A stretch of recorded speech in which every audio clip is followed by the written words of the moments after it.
ये आकाशवाणी रायपुर है। प्रादेशिक समाचार बुलेटिन के साथ मैं शुभ्रा भट्टाचार्य।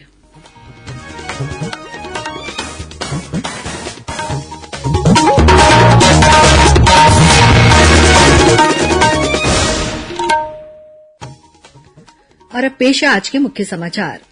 छत्तीसगढ़ उच्च न्यायालय के मुख्य न्यायाधीश रमेश सिन्हा ने उच्च न्यायालय तथा राज्य के समस्त जिला न्यायालयों के लिए ऑनलाइन आरटीआई वेब पोर्टल का किया शुभारंभ। दंतेवाड़ा जिले में आकाशीय बिजली की चपेट में आने से 2 जवानों की मौत। बस्तर में एक पेड़ देवी देवताओं के नाम थीम पर वृक्षारोपण अभियान का आयोजन किया गया। और आज प्रदेश भर में श्रद्धा के साथ मनाया जा रहा है सुहागिनों का पवित्र त्योहार हरितालिका तीज। कल गणेश चतुर्थी पर विराजेंगे विघ्नहर्ता।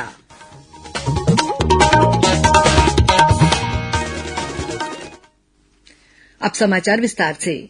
छत्तीसगढ़ उच्च न्यायालय के मुख्य न्यायाधीश न्यायमूर्ति रमेश सिन्हा ने उच्च न्यायालय तथा राज्य के समस्त जिला न्यायालयों के लिए ऑनलाइन आरटीआई वेब पोर्टल का शुभारंभ किया। इस पोर्टल के माध्यम से सूचना के अधिकार के तहत आवेदनों को प्रस्तुत किया जा सकता है और उन्हें रियल टाइम ट्रैक किया जा सकता है। इसके माध्यम से सूचना के अधिकार के तहत लगने वाले शुल्क का भुगतान भी किया जा सकता है। इस आरटीआई वेब पोर्टल के माध्यम से किसी भी स्थान से सूचना प्राप्त करने के लिए आवेदन प्रस्तुत किया जा सकेगा। शुभारंभ सत्र को संबोधित करते हुए मुख्य न्यायाधीश श्री सिन्हा ने कहा कि यह ऑनलाइन पोर्टल पारदर्शिता, जवाबदेही और नागरिक सशक्तिकरण की दिशा में मील का पत्थर साबित होगा। उन्होंने कहा कि इस वेब पोर्टल का उद्देश्य सूचना प्राप्त करने की प्रक्रिया को प्रभावी, पारदर्शी और सुलभ बनाना है। इस अवसर पर मुख्य न्यायाधीश ने एक साथ 300 से अधिक न्यायिक कर्मचारियों को पदोन्नत भी किया।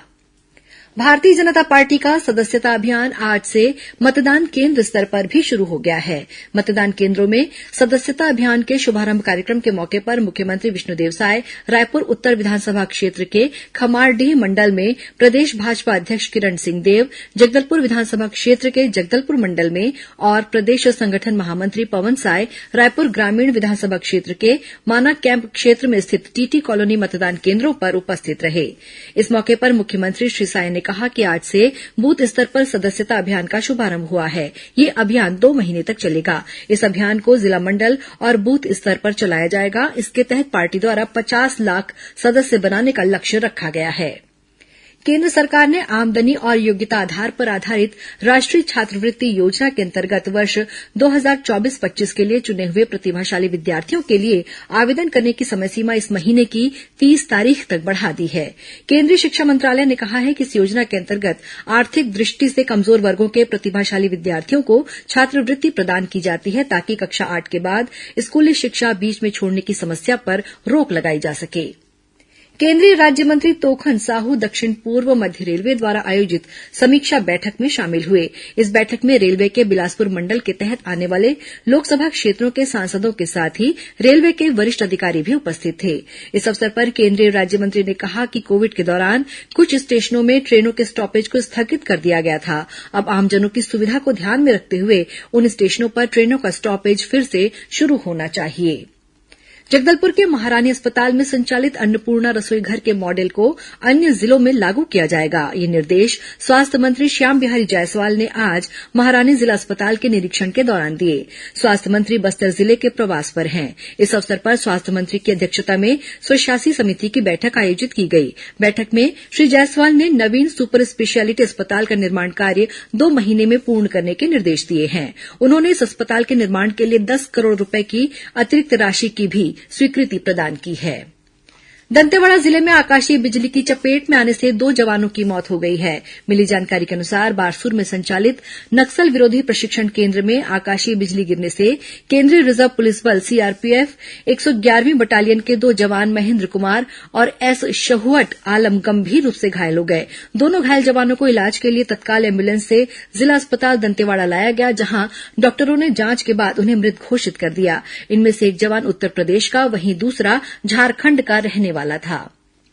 कोंडागांव जिले में सुरक्षा बलों ने 6 कुकर बम बरामद किए हैं। मिली जानकारी के अनुसार धनोरा थाना क्षेत्र से पुलिस के जवान नियमित गश्त पर निकले थे। इसी दौरान माड़गांव के पास जंगल से 6 कुकर बम बरामद किए गए। इन्हें माओवादियों ने सुरक्षा बलों को नुकसान पहुंचाने के इरादे से लगाया था। इन कुकर बम को बम निरोधक दस्ते की टीम ने मौके पर ही नष्ट कर दिया है। दुर्ग पुलिस ने गांजा तस्करी करने वाले एक अंतर्राज्यीय गिरोह का पर्दाफाश करते हुए 5 आरोपियों को गिरफ्तार किया है। इनके पास से 45 किलोग्राम अवैध गांजा जब्त किया गया है। जब्त गांजे की कीमत करीब 4.5 लाख रुपए बताई जाती है। दुर्ग पुलिस ने नारकोटिक्स कंट्रोल ब्यूरो के सहयोग से गांजा तस्करी के फॉरवर्ड लिंक और बैकवर्ड लिंक को स्थापित कर इन आरोपियों को गिरफ्तार किया है। प्रादेशिक समाचार आप आकाशवाणी रायपुर से सुन रहे हैं।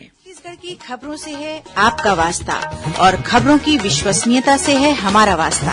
आकाशवाणी समाचार रायपुर के प्रादेशिक समाचार बुलेटिन के साथ ही हमारे समसामयिक कार्यक्रम आप रेडियो के अलावा अपने मोबाइल पर भी सुन सकते हैं। आकाशवाणी समाचार फेसबुक, ट्विटर और यूट्यूब पर भी उपलब्ध है। हमारा Facebook page Chhattisgarh news on AIR, Twitter handle CGAIR news और हमारे यूट्यूब चैनल है छत्तीसगढ़ AIR न्यूज। तो अब रेडियो के साथ ही आपके मोबाइल के जरिए भी हम पहुंच रहे हैं आप तक। छत्तीसगढ़ की हर खबर के लिए सुनते रहिए आकाशवाणी समाचार।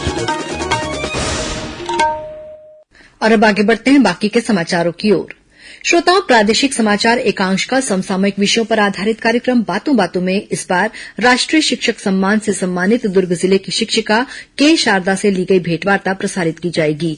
यह कार्यक्रम आकाशवाणी केन्द्र रायपुर से कल 7 सितंबर को सुबह 10:30 बजे से प्रसारित होगा। इसे छत्तीसगढ़ स्थित आकाशवाणी के सभी केन्द्र रिले करेंगे। बस्तर में एक पेड़ देवी देवताओं के नाम थीम पर वृक्षारोपण अभियान का आयोजन किया गया। इसके तहत बस्तर दशहरा रथ निर्माण के लिए काटे गए पेड़ों की भरपाई करने के लिए 251 पौधे लगाए गए। इनमें से प्रत्येक पौधा देवी देवताओं को समर्पित किया गया। यह अभियान बस्तर दशहरा की समृद्ध परंपराओं का सम्मान करने के साथ ही पर्यावरण संरक्षण के प्रति स्थानीय समुदाय की प्रतिबद्धता को भी परिलक्षित करता है। इस अवसर पर बस्तर सांसद और दशहरा समिति के अध्यक्ष महेश कश्यप के साथ ही अन्य जनप्रतिनिधि और जिला प्रशासन के वरिष्ठ अधिकारी उपस्थित थे। सुहागिनों का पवित्र त्योहार हरितालिका तीज आज प्रदेश भर में श्रद्धा और भक्ति के साथ मनाया जा रहा है। छत्तीसगढ़ में इसे तीजा के रूप में मनाया जाता है। इस दिन सुहागिनें निर्जला व्रत रखकर अपने पति की लंबी उम्र की कामना करती हैं। राज्यपाल रमेन डेका और मुख्यमंत्री विष्णुदेव साय ने हरितालिका तीज की बधाई और शुभकामनाएं दी हैं। कल गणेश चतुर्थी है। विघ्नहर्ता भगवान श्री गणेश कल विराजेंगे। 11 दिनों तक चलने वाले गणेश उत्सव की तैयारियां सभी जगह जोर शोर से चल रही हैं। राज्यपाल रमेन डेका, मुख्यमंत्री विष्णुदेव साय और विधानसभा अध्यक्ष डॉक्टर रमन सिंह ने प्रदेशवासियों को गणेश चतुर्थी की बधाई और शुभकामनाएं दी हैं। उन्होंने अपने संदेश में कहा कि उत्सव सामाजिक समरसता का अनूठा उदाहरण है।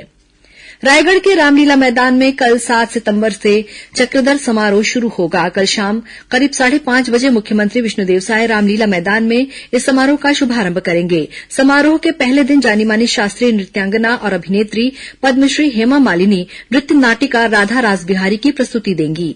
वहीं 11 सितंबर को मीनाक्षी शेषाद्री का भरतनाट्यम और समापन समारोह में डॉक्टर कुमार विश्वास का कविता पाठ होगा। 10 दिनों तक चलने वाले समारोह में देश और प्रदेश के प्रसिद्ध कलाकार प्रतिदिन अपनी प्रस्तुति देंगे।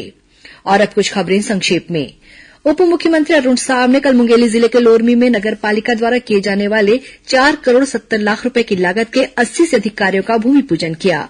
उप मुख्यमंत्री विजय शर्मा ने कल बिलासपुर में पुलिस महानिरीक्षक और संभाग के अंतर्गत आने वाले विभिन्न जिलों के पुलिस अधीक्षकों की बैठक लेकर कानून और व्यवस्था की स्थिति की समीक्षा की। उन्होंने कहा कि आम नागरिकों के साथ पुलिस का व्यवहार अच्छा होना चाहिए।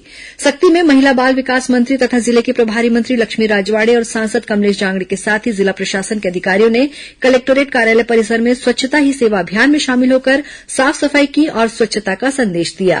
बालोद जिले के डौंडी थाना इलाके के घोटिया गांव के रहने वाले प्रधान पाठक ने कल देर रात आत्महत्या कर ली। मृतक की जेब से पुलिस ने सुसाइड नोट बरामद किया है। इस नोट में नौकरी लगाने के नाम पर करोड़ों रुपए की ठगी करने का उल्लेख है। जशपुर जिले के सिटी कोतवाली थाना क्षेत्र में बीती रात सड़क हादसे में 2 युवकों की मौत हो गई। रायगढ़ जिले के ग्राम परसदा के पास एक ट्रेलर ने एक मोटरसाइकिल को जोरदार टक्कर मार दी। इस घटना में मोटरसाइकिल सवार एक ग्रामीण की मौके पर ही मौत हो गई। जांजगीर चांपा जिले के अकलतरा स्थित शासकीय कन्या उच्चतर माध्यमिक विद्यालय में एनीमिया मुक्त अभियान के तहत जिला प्रशासन और यूनिसेफ के संयुक्त तत्वाधान में एनीमिया और खून जांच शिविर का आयोजन कर 300 से अधिक छात्राओं की जांच की गई। और सक्ती जिले में रेत गिट्टी का अवैध परिवहन करने वाले 7 ट्रैक्टर और एक हाईवा को जब्त किया गया है। अंत में मुख्य समाचार एक बार फिर।